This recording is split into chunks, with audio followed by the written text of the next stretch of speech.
దేవుని నామానికి స్తోత్రములు. మీ అందరికీ నా వందనాలండి. మరి ఈరోజు అయితే మనం చెప్పుకోబోయే అంశం ఏంటంటే, నీ అద్భుతము నీ నోట ఉన్నది. మన అద్భుతాలు మన నోట్లోనే ఉన్నాయి. అవునండి. మామూలుగా ఇప్పుడు దేవుడు చేసే గొప్ప కార్యాలన్నీ మనం చూసుకున్నట్లయితే దేవుడి వాక్యంలో శక్తి ఉన్నది, దేవుడి వాక్యంలో జీవం ఉన్నది. దేవుడి వాక్యాన్ని మనం చదువుకుంటే ఆదరణ వస్తుంది.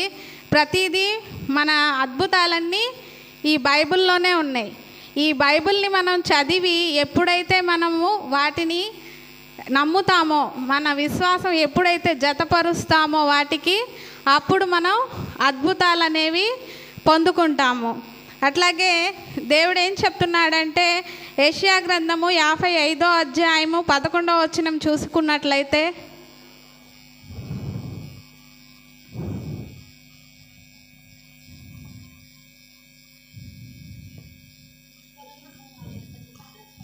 నిష్ఫలముగా నా యొద్దకు మరలక అది నాకు అనుకూలమైన దానిని నెరవేర్చును, నేను పంపిన కార్యము సఫలము చేయును. చాలండి. అంటే నిష్ఫలముగా నా యొద్దకు మరలక, నిష్ఫలముగా ఏంటండి అంటే దేవుడి యొద్దకు తిరిగి రాకుండా, దేవుడు ఇచ్చిన వాక్కు గురించి చెప్తున్నాడు ఇక్కడ. దేవుడు ఆల్రెడీ మనకి బైబిల్లో ప్రతి వాగ్దానము నెరవేర్చే ఉన్నది. మనము మన విశ్వాసం ద్వారా తీసుకోవటమే కావాలి. మన విశ్వాసాన్ని ఎప్పుడైతే ఈ జీవము గల మాటకి, దేవుని మాటకి జతపరుస్తామో, అప్పుడు మనం అద్భుతాలు, స్వస్థతలు అన్నీ పొందుకుంటాము. అదే దేవుడు ఇక్కడ చెప్తున్నాడు, నిష్ఫలముగా నా యొద్దకు మరలక. నిష్ఫలము అంటే అది పొందుకొనకుండా తిరిగి రాకుండా, దేవుడి యొద్దకు మరలా తిరిగి రాక అనుకూలమైన దానిని నెరవేర్చును, నేను పంపిన కార్యము సఫలము చేయును. దేవుడు ఎప్పుడు నిష్ఫలము చేసేవాడు కాదు, కానీ సఫలము చేసేవాడు. ఏ మాటనైతే దేవుడు పంపిస్తాడో అది వ్యర్థముగా దేవుడి యొద్దకు మళ్ళా తిరిగి వెళ్ళదు అని చెప్తున్నారు ఇక్కడ. అదేవిధంగా సంఖ్యాకాండము 23వ అధ్యాయము 19వ వచనంలో చూసుకున్నట్లయితే,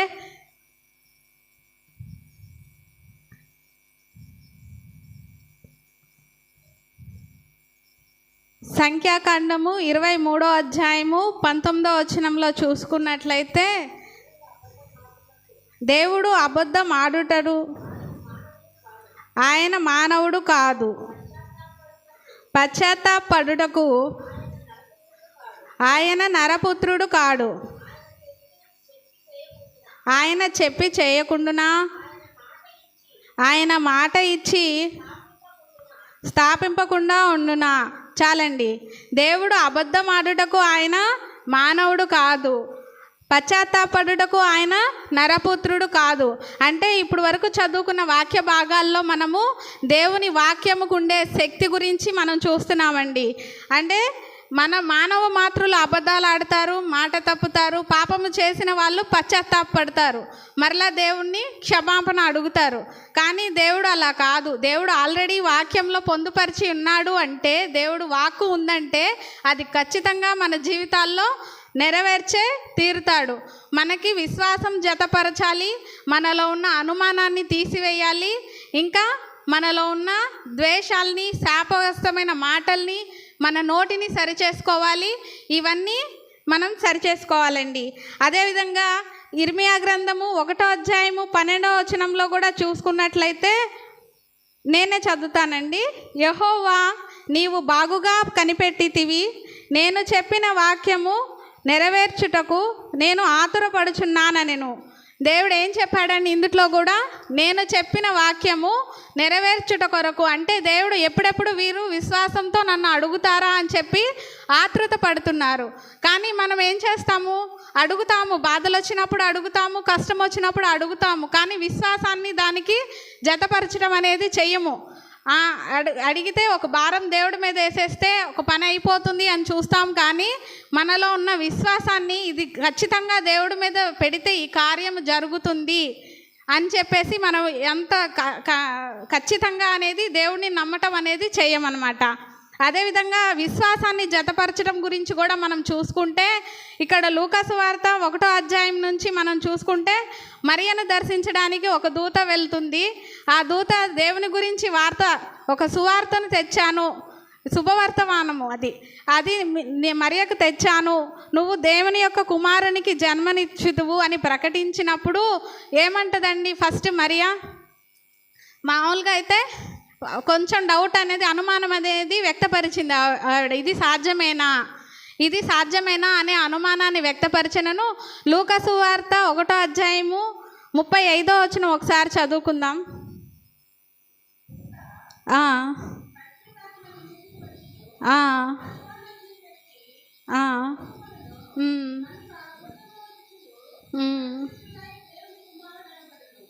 చాలండి. దూత పరిశుద్ధాత్మ నీ మీదకి వచ్చును అని ఇక్కడ చెప్పినప్పుడు ఇది సహజంగా మామూలుగా మానవ మాతృలకైతే అసాధ్యమైన కార్యం, కానీ దేవుడికి సాధ్యమే. ఇది మనకి అసాధ్యమైనది, మనం నమ్మము, ఈ లోకం కూడా నమ్మదు, కానీ దేవుడికి ఇది సాధ్యమే. దేవుడికి సాధ్యపడాలి అంటే మరి యొక్క విశ్వాసం కూడా కావాలండి. దేవుని మాట ఇక్కడ మామూలుగా లోకపరంగా చూస్తే ఒక స్త్రీ పురుషుడి కలయిక ద్వారా గర్భము ధరించడం అనేది వస్తుంది, కానీ ఇక్కడ దేవుడి కుమారుడు ఎలా జన్మించాడు? మరియ యొక్క విశ్వాసము, దేవుని యొక్క వాక్యము ఆ రెండు శక్తి చేత జీవం అనేది ఏర్పడింది. ఇప్పుడు జీవము గల వాక్యం మన దగ్గర ఉంది. దీనిలో అంతా జీవం ఉంది. ఈ జీవాన్ని మనం పొందుకోవాలి అంటే మనలోని విశ్వాసం, మరియకి ఎంత విశ్వాసం ఉందో మనలో కూడా విశ్వాసాన్ని జతపరచాలండి. అదేవిధంగా ఆ అనుమానాన్ని తీసివేయాలి. మామూలుగా మనము ఏదైనా అడిగేటప్పుడు అనుమాన పడుతుంటాము. ఏదైనా దేవుని పెద్ద విషయం అడిగేటప్పుడు కానీ నేను దీనికి అర్హత ఉందా నాకు అని అనుమానపడతాము, కానీ ఆ అనుమానం అవసరం లేదు. ఎప్పుడైతే మనం అనుమానం లేకుండా దేవుణ్ణి అడుగుతామో ఆ కార్యాలు పొందుకుంటామండి. అలాగే పేతురు కూడా సముద్రం మీద నడిచేటప్పుడు అనుమానం పడితేనే కదా మునిగిపోసాగాడు. ఎప్పుడైతే విశ్వాసంతో దేవుడిని నమ్మాడో అప్పుడే మరలా నీటి మీద దేవుడితో పాటుగా నడవగలిగాడు. ఎప్పుడైనా మన విశ్వాసం అనేది దేవుడి వాక్యానికి జతపరిస్తేనే మనము ఫలాలు పొందుకుంటాము. అంతేకాదు లూకా సువార్త 1వ అధ్యాయం 38వ వచనం చూసుకున్నట్లయితే, అందుకు మరియా ఇదిగో ప్రభు దాసురాలను, నీ మాట చొప్పున నాకు జరుగునుగాక అనెను. చాలండి. అంటే అంగీకారాన్ని తెలిపింది. మరియ ఎప్పుడైతే ఆ వాక్యం వినిందో అప్పుడే తన అంగీకారాన్ని, అంటే నాకు ఇది జరుగునుగాక అని చెప్పేసి దేవుడి మాటకి ఆవిడ లోబడి అంగీకారాన్ని తెలిపింది. ఈ అంగీకారాన్ని తెలపడం వల్ల ఆవిడ జీవము గల దేవునికి తల్లి అయింది. అదేవిధంగా ఇప్పుడు మనం చూసినట్లయితే దాన్ని తీసివేసి విశ్వాసాన్ని జతపరిచింది. వీటన్నిటి వల్ల ఆవిడ దేవునికి తల్లిగా అయ్యింది. అదేవిధంగా సమూయేలు గ్రంథము 17:46 వచనంలో చూసుకున్నట్లయితే, 1వ సమూయేలు అండి,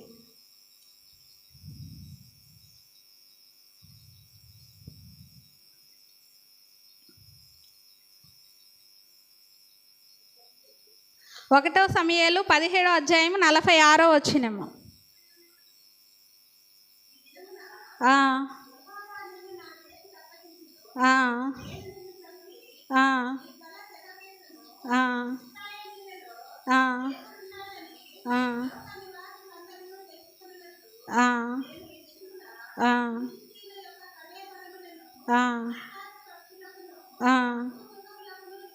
చాలండి.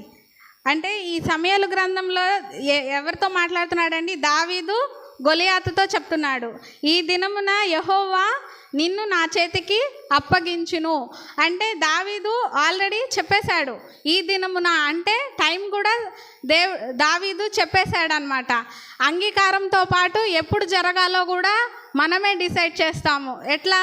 మన దేవుడిచ్చిన శక్తి వలన, దేవుడు మనకిచ్చిన అధికారం వలన. ఈ అధికారం మనకి ఎప్పుడు వచ్చింది అంటే, మనకి దేవుడు పునరుద్ధానం నుంచి లేచిన తర్వాత 40 రోజులు భూమి మీద ఉన్నాడండి. ఈ 40 రోజుల్లో దేవుడు ఏమైనా స్వస్థత కార్యాలు చేశాడా? చేయలేదు. ఎందుకు చేయలేదు? స్వస్థత కార్యాలు, అద్భుత కార్యాలు చేయలేదు. ఎందుకు చేయలేదు? ఎందుకంటే దేవుడు అధికారం మనకిచ్చి ఉన్నాడు. శరీరము రక్త మాంసాలు కలిగిన నరులకు మాత్రమే అధికారం ఉంది కాబట్టి దేవుడు తన అధికారాన్ని, సాతానుకి భూమి మీద అధికారాన్ని తీసివేసి పాతాళంలోనికి తొక్కివేసి దేవుడు అధికారాన్ని మనకిచ్చాడు.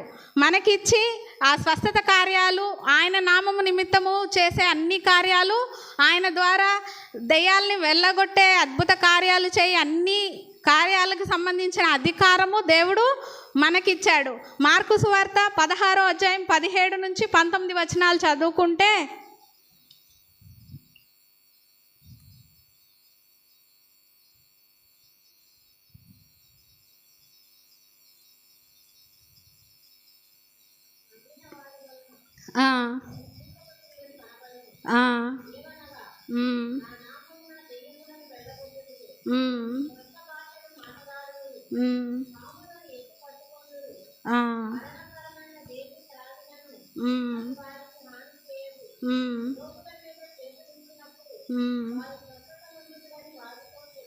ఆయనతో చెప్పాను ఇలాగూ తర్వాత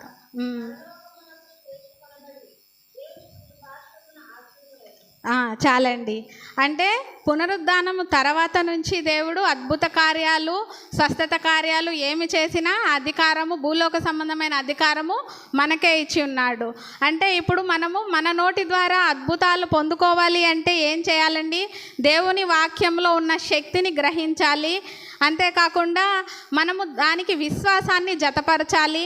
ఆ విశ్వాసాన్ని జతపరిచి నేను ఈ కార్యానికి సిద్ధంగా ఉన్నాను అనే అంగీకారాన్ని తెలపాలి. ఇంకా దాని తర్వాత మనం ఏం చేయాలండి? నెగిటివ్ వర్డ్స్ మనము ఇప్పుడు ప్రార్థన చేస్తున్నామండి. ప్రార్థన చేస్తే ఒక వ్యక్తి మీద ద్వేషం ఉంటే ఆ వ్యక్తి గురించి మనం ప్రార్థన చేయగలమా? డెఫినెట్గా చేయలేము. ఒకవేళ చేసినా అది మనస్ఫూర్తిగా చేయలేము. ఇవన్నీ అన్నిటికీ కీ పాయింట్ ఇక్కడే ఉంది. దేవుడి వాక్యం అంతా నిన్ను వలె నీ పొరుగు వారిని ప్రేమించుము అనే దగ్గరే ఉంది. మనం దేవుడి ద్వారా అద్భుతాలు పొందుకోవాలి అనుకుంటే ఒక వ్యక్తి మీద ఉండే ద్వేషాన్ని తీసివేయాలి. నోటి మాటల ద్వారా ఒకరిని శపించటం మానుకోవాలి. ఎందుకంటే ఏమని ఉందండి? జీవన్ మరణాలు మానవుని నోటి వశమున ఉన్నాయి అన్నాడు దేవుడు. అంటే మన నోరికి ఆల్రెడీ జీవాన్ని కానీ శపించే నోరును కానీ అన్నిటికీ అధికారాన్ని ఇచ్చి ఉన్నారు. మనం ఏదో కోపంలో మన పిల్లల్ని అన్నా కానీ కోపంలో అన్నాంలే, ఏదో మనస్ఫూర్తిగా అనలేదు, దేవుడు తీసుకోడు అంటాం. కానీ మన నోరు ఎప్పుడు బ్లెస్ఫుల్గానే ఉండాలి, ఆశీర్వదించే నోరుగానే ఉండాలి. ఇతరుల కొరకు ప్రార్థించే హృదయంతో ప్రార్థిస్తే అప్పుడు దేవుడు నీ గురించి, నీ అవసరతలను తీరుస్తాడు. ఎప్పుడైతే మనం వేరే వ్యక్తుల గురించి ప్రార్థించడం మొదలు పెట్టామో, వేరే వాళ్ళ మీద ద్వేషపూరితం శపించే వర్డ్స్ మానుకున్నామో, అప్పుడే మనము నోటి నుంచి అద్భుతాలు అనేవి పొందుకుంటామండి. అదేవిధంగా అంజూరపు చెట్టు గురించి ఒక ఎగ్జాంపుల్ చెప్పాలనుకుంటున్నాను. మత్తయి సువార్త 21వ అధ్యాయము 19వ వచనం ఒకసారి చదవండి.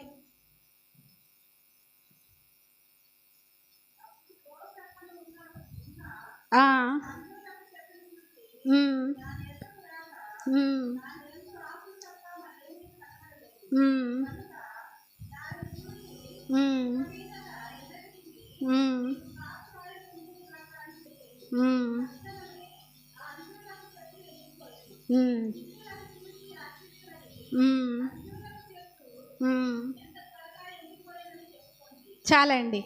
అంటే ఇప్పుడు అంజూరపు చెట్టు దేని ద్వారా ఎండిపోయిందండి? నోటి మాట ద్వారానేగా. నోటి మాట ద్వారానే ఎండిపోయింది. అది దేవుడు నోటి మాట ద్వారానా, మన నోటి మాట ద్వారానా కాదు. అప్పుడు దేవుడు కూడా రక్త మాంసాలు కలిగిన మనిషిగానే ఉన్నాడు ఈ లోకంలో. ఎందుకు ఎండిపోయింది? నోటి మాట ద్వారానే ఎండిపోయింది. ఆ అంజూరపు చెట్టు గురించి ఒకసారి డౌట్ వచ్చి చూస్తే అది దాని సీజనే కాదు, అది ఫ్రూట్స్ కాసే సీజనే కాదు. అది మరి దేవుడికి తెలుసు కదా, దేవుడే కదా సీజన్స్ పెట్టింది.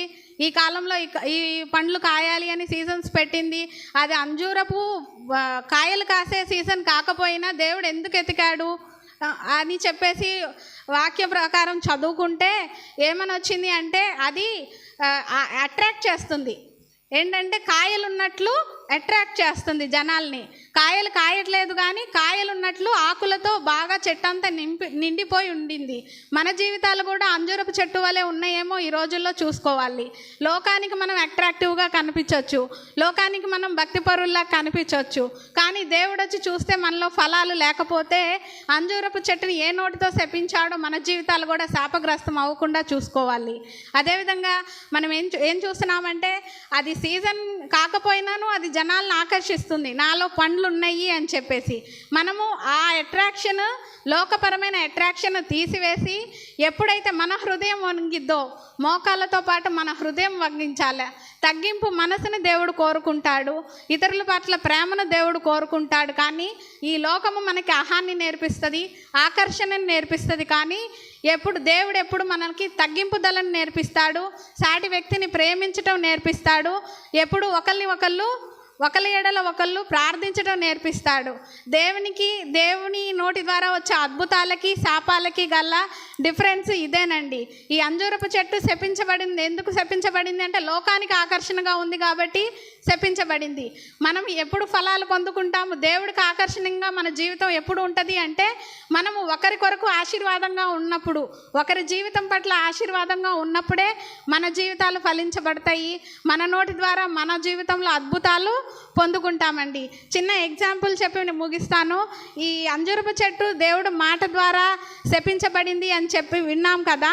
అట్లాగే డాడీ కూడా చాలాసార్లు వాక్యాల్లో చెప్పారు, అరకు గిరిజన ప్రాంతాల్లో పెద్ద పెద్ద చెట్లు ఉంటాయండి. ఆ చెట్లను వాళ్ళు డైరెక్ట్గా కొట్టేయరు. వాళ్ళు ఏం చేస్తారంటే 100-200 మంది వెళ్ళేసి ఆ చెట్టు చుట్టూరు ఉండి దాన్ని శపిస్తారు.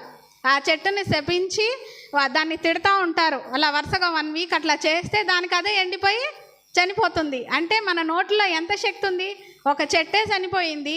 ఇప్పుడు మనం పిల్లలకో మన పక్కింటి వాళ్ళకో మనం శాపగ్రస్తమైన వర్డ్స్ యూజ్ చేస్తాము. వాటిలో ఎంత శక్తి ఉంటుంది.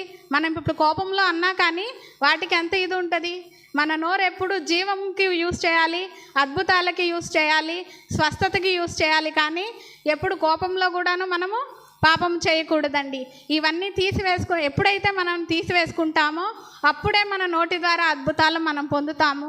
మనం అద్భుతాలు పొందాలి అంటే మనం ఒక విశ్వాసం జతపరచడమే కాదు, కానీ దేవుడి వాక్యంలో ఉన్న శక్తి నమ్మాలి. వాక్యము అంటే సువార్త అంటే మంచి వార్త అంటే ఆల్రెడీ జరిగిపోయింది న్యూస్గా చూస్తాం, వార్తలు అంటాం కదండి. అదే ఈ సువార్త అంటే ఆల్రెడీ మనకి దేవుడు అన్ని కార్యాలు ఈ బైబిల్లో పొందుపరిచి ఉన్నాడు.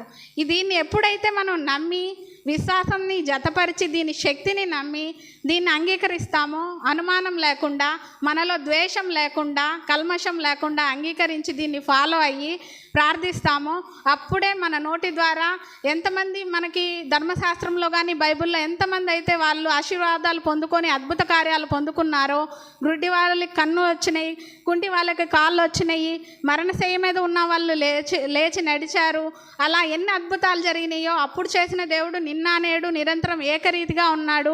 ఈ వాక్యం కూడా ఏకరీతిగానే ఉంది. కాబట్టి ఆ కార్యాలన్నీ ఇప్పుడు కూడా జరుగుతాయి. కేవలం మనల్ని మనం కరెక్ట్ చేసుకోవాలి, ఎదుటి వాళ్ళని కరెక్ట్ చేయడం కాదు. కానీ మనం అనుకుంటాము వాళ్ళ నచ్చట్లేదు, మనకు నచ్చట్లేదు, వాళ్ళు అలా ఉంటున్నారని జడ్జిమెంట్ తీయడంలోనే మన రోజులన్నీ గడిచిపోతాయి. కానీ నేను అనుకుంటున్నాను కాబట్టి దేవుడికి కూడా వాళ్ళు నచ్చరేమో అనుకుంటాం. కానీ కాదు, నువ్వెట్లా దేవుడు బిడ్డవో నేను అట్లా దేవుడు బిడ్డని, వారు అట్లాగే దేవుడు బిడ్డ. నీ పాపాలు ఎలా క్షమిస్తారో అందరి పాపాలు దేవుడు క్షమిస్తాడు. తీర్పు తీర్చుట మన వంతు కాదు. మనం కేవలం నచ్చకపోతే సమాధానం కలిగి ఉండండి, ప్రార్థన చేయండి వాళ్ళ గురించి, వాళ్ళు మారు మనసు పొందాలని ఇంకను ప్రార్థన చేయండి. అప్పుడే దేవుడు నీ దీన మనస్సును చూస్తాడు, కార్యాలు అనేవి ఇస్తాడండి. దేవుడు ఈ చిన్న మాటలు దీవించును గాక. ఆమేన్. మంచిది. దేవుని యొక్క మాటలు మరి మనకు అంశముగా నీ అద్భుతము నీ నోట ఉన్నది. నోటిలో ఆశీర్వాదం ఉంటుంది, నోటిలో ఏముంటుందమ్మా, శాపం ఉంటుంది. కాబట్టి మనము శాపం అనే దాన్ని మన నోటిలో కాకుండా మనము అద్భుతము, దేవుని యొక్క ఆశీర్వాదము కలిగిన నోరుగా మనం ఉండాలి అంటే తప్పకుండా విశ్వాసము, ప్రార్థన, ప్రేమ, నమ్మకము, చాలా విషయాలు అమల తెలియజేసి ఉన్నది. నిజమే, మన నోటిలో సువార్త ఉంటే నోటిలో ఆశీర్వాదం ఉంటుంది. మన నోటిలో లోకపు వార్త ఉంటే నోటిలో ఏముంటుంది? చాలామంది నోటిల్లో నోరంటే నోరని కాదు, వారి మనసులో సువార్త ఉండదు, కానీ టీవీలో వచ్చే వార్తలన్నీ ఉంటాయి. టీవీలో వార్తలతో మన మనసు ఎప్పుడైతే నిండుతుందో తప్పకుండా ఆ జీవితంలో శాపపు మాటలే వస్తూ ఉంటాయి. కానీ మన మనసులో ఎప్పుడైతే సువార్త అనే మాట ఉంటుందో తప్పకుండా వారు నోటిలో ఆశీర్వాదపు మాటలే ఉంటాయి. నిజమే, మరి అమలా చెప్పినట్లు నేను అరకు, పాడేరు ఆ ప్రాంతాల్లో వాళ్ళప్పుడు మా చిన్నపిల్ల అయితే పుట్టలేదు. చాలా ఆ ప్రాంతంలో నేను పరిచర్యకి వెళ్ళినప్పుడు చాలా గగనానుకుంటా ఉంటాయి చెట్లు. ఎంత గగనానికంటే అంతగా ఉంటాయి. ఆ అడవి వాళ్ళు ఏంటంటే వాళ్ళు ఆ చెట్లుని నరుకుకొని ఇంతంత కట్ల కట్టుకొని దాదాపు 20 కిలోమీటర్లు కావిడిలాగా మోసుకొని పొలాలు నరుక్కొని ఆ అరకు లేకపోతే పాడేరు ఆ ప్రాంతం వచ్చి అమ్ముకొని వాటితో జీవనాధారం చేస్తూ ఉంటారు. అంత చెట్లు కొట్టాలంటే వాళ్ళు కొట్టే స్థితి, ఆ ఆయుధాలు వాళ్ళ దగ్గర ఉండవు. అందుకనే వాళ్ళు ఒక చెట్టుని ఎంచుకొని ఆ చెట్టు చుట్టూ ఏం చేస్తూ ఉంటారంటే అరుస్తూ ఉంటారు, శపిస్తూ ఉంటారు. నాశనమైపోవునుగాక, ఈ చెట్టు పాడైపోవునుగాక, ఈ చెట్టు ఎండిపోవునుగాక, ఈ చెట్టు కూలిపోవునుగాక, ఈ చెట్టు ఫలింపు రాకుండా పోవునుగాక. ఇట్లా దాదాపు కొంతమంది ఆ తండాలో కొంతమంది ఏ ప్రాంతాన్ని ఎంచుకుంటారో ఆ ప్రాంతం చుట్టూ చెట్లు చుట్టూ వాళ్ళు ఏం చేస్తారో తెలుసా? అరుస్తా దాదాపు 1-2 రోజులు తిరుగుతూ ఉంటారు చెట్లు ఆ ప్రాంతం చుట్టూ. కొంత టయానికి అవి ఎండిపోతాయి. ఎండిపోయిన తర్వాత అవి కొంతకాలంగా అవి కూలిపోతాయి. వాటిని నరుక్కొని వారి జీవనాన్ని కొనసాగించుకుంటారు. నిజమే, ఒక మనిషి యొక్క నోటిలో ఒక జీవించే చెట్టుని ఎండపెట్టేటువంటి యొక్క శక్తి ఉన్నప్పుడు ఆ శక్తి ఏదంటే శాపం అన్నమాట. మన నోటి నుండి ఒక శాపవచనం బిడ్డల మీద కానీ, భర్త మీద కానీ, మన ఇరుగు పొరుగు వారి మీద కానీ, మన స్నేహితుల మీద కానీ, సంఘంలో విశ్వాసుల మీద కానీ తొందరపడి ఒక మాట అంటే, ప్రియ దేవుని బిడ్డలారా, నీ ద్వారా ఒక వ్యక్తి జీవితాన్ని ఏం చేసినట్టు? నీవు శపించినట్టు అన్నమాట. మనం దేవుణ్ణి నమ్ముకుంది, ప్రభు మందిరానికి వస్తుంది, ఇతరులకు మనం దీవెనకరంగా ఉండాలి, కానీ ఇతరులకు మనము శాపకరంగా ఉండకూడదు. మన నోరు బలమైన ప్రభు సువార్త కలిగి ఉంటే బలమైన ఆశీర్వాదపు గని మన నోరు. క్రీస్తు సువార్త లేకపోతే శాపానికి గని, శాపాలకు గని అన్నమాట. ఈరోజు ఈ వాక్యం ద్వారా మరి మన యొక్క జీవితము, మన మనసు, మన నోరు ఆశీర్వాదపు గనిగా ఉంటున్నాము. ప్రభువు నమ్ముకొని అంజూరు చెట్టు వలె ఫోకస్ నటిస్తూ శాపపు గనిగా ఉంటున్నాము. ఒకసారి మనం ఆలోచించుకుందాం, పరిశీలన చేసుకుందాం. అట్టి యొక్క పరిస్థితి మనలో లేకపోతే ఇది మంచి అవకాశము. నేను ప్రభువు నమ్ముకొని ఇతరులకి శాపకరంగా ఎందుకు ఉండాలి? చాలామంది తల్లులు కూడా వాళ్ళ పిల్లల్ని ఏం చేస్తారమ్మా, కోపం వచ్చినప్పుడు కొన్ని మాటలు అంటూ ఉంటారు. తొందరపడకూడదు, ఆ ఉద్రేకం రాకూడదు. ఉద్రేకమును దేవుడు శిలువలో ఎందుకు తగ్గించుకున్నాడు తెలుసా? నీలో ఉద్రేకాన్ని తగ్గించడానికి. కాబట్టి ఉద్రేకం వచ్చినా, భర్తల మీద ఉద్రేకం వచ్చింది, పాడు మాటలు మాట్లాడతారు. అత్తల మీద ఉద్రేకాలు వస్తాయి, చెడు మాటలు, అనరాని మాటలు అంటూ ఉంటారు. పెద్ద వయసులో ఉండ అత్తను, చిన్న వయసులో ఉండ కోడళ్ళు ఎన్ని మాటలు అంటూ ఉంటారు, అనరాని మాటలు. మళ్ళీ బైబిల్ తీసుకుని మందిరానికి వస్తూ ఉంటారు. నీ నోట నుండి ఏదైతే రిలీజ్ అవుతుందో నీ కుటుంబానికి అదే మిగులుతుంది. నీ నోట నుండి శాపం వెళితే, పాడు మాటలు వెళితే నీ కుటుంబానికి శాపమే మిగులుతుంది. నీ నోటి నుండి ఆశీర్వాద మాటలు వెళితే నీ కుటుంబానికి, నీ బిడ్డలకు ఏం మిగులుతుందండి? ఆశీర్వాదమే మిగులుతుంది. అందుకే ప్రతి వారము ఎందుకు వస్తున్నామంటే ఇటువంటి పొరపాట్లను వాక్యం ద్వారా గ్రహించుకుంటూ తెలుసుకుంటూ దేవుని బిడ్డలుగా ఆశీర్వాదపు గనిగా సంఘము, స్త్రీలు, మరి ముఖ్యంగా స్త్రీలు అన్నమాట. అందుకే స్త్రీల కూడిక చక్కని అంశాన్ని మరి ఈరోజు స్త్రీల కూడికలో ప్రకటించింది. కాబట్టి కుటుంబంలో ఒక స్త్రీగా నీవు ఉన్నప్పుడు నీవు ఒక ఆశీర్వాదపు గనిగా నీ నోరు, నీ జీవితము ఉంటే నీ కుటుంబం అంతా కూడా ఆశీర్వదించబడుతూ ఉంటుంది. ఆ రీతిగా చక్కని మాటలు మనతో పంచుకున్నటువంటి మరి అమలాను ప్రభు దీవించునుగాక. ఆమేన్.